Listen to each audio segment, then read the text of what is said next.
Hello বন্ধুরা, আগের ভিডিওতে আপনাদের সাথে শেয়ার করেছিলাম পার্শ্ব শিক্ষক, চুক্তিভিত্তিক শিক্ষক, প্রশিক্ষক ও শিক্ষাকর্মীদের যে সংগঠন এবং তাদের যে ঐক্যবদ্ধ আন্দোলন, যাতে তাদের উপযুক্ত বেতন কাঠামো চালু করা হোক, তাদের বিভিন্ন ধরনের যে সুবিধাগুলো তারা যাতে পায়, সেই জন্যে তারা যে ধরনের আন্দোলন করছেন সেই নিয়ে আপডেট দিয়েছি। আজকে সেরকম একটি আপডেট নিয়ে হাজির হয়ে গেছি।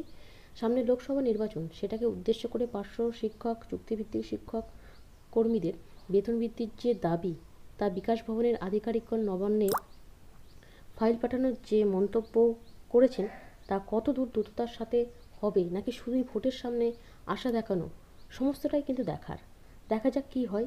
তবে আপনাদের সবসময় আপডেট দিতে থাকবো।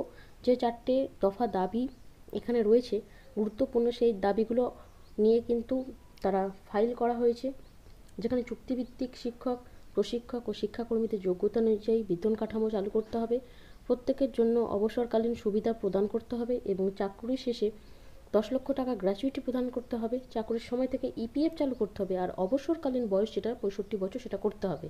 এই ধরনের যে ধরনের দাবিগুলো রয়েছে, সেখানে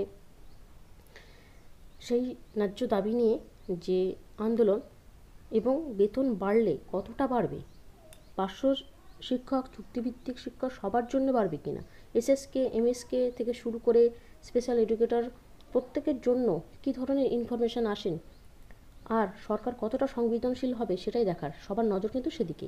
আপাতত যেটা সূত্রের খবর, যে বিকাশ ভবনে ফাইল রেডি হয়ে এসপিডি 2-1 দিনের মধ্যে নবান্নে ফরওয়ার্ড করবেন বলে আশ্বস্ত করেছেন। পার্শ্ব শিক্ষকদের ঐক্য সংগঠনের যে নেতৃত্ব, তাদের সাথে যে বৈঠক, সেখানে তিনি এটাই আশ্বস্ত করেছেন, যে ইনি আধিকারিক রয়েছেন, যে 2-1 দিনের মধ্যে নবান্নে কিন্তু ফাইলটা ফরওয়ার্ড করা হবে।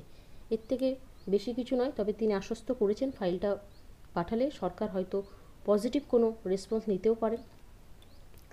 এটাই দেখার, যে পার্শ্ব শিক্ষক বলুন, চুক্তিভিত্তিক শিক্ষক যাই বলুন না কেন, শিক্ষকদের যোগ্যতা অনুযায়ী বেতন কাঠামো তৈরি করা, অর্থাৎ পার্শ্ব শিক্ষকদের যোগ্যতা অবশ্যই গ্রুপ সি, গ্রুপ ডিদের থেকে অনেকটা বেশি, তাদের স্কেল বেশি হওয়ারই কথা। যেখানে গ্রুপ সি ও গ্রুপ ডির থেকে বেশি, সেই দাবি কিন্তু খুবই যুক্তিযুক্ত এবং সেই দাবি স্পষ্টত এখানে।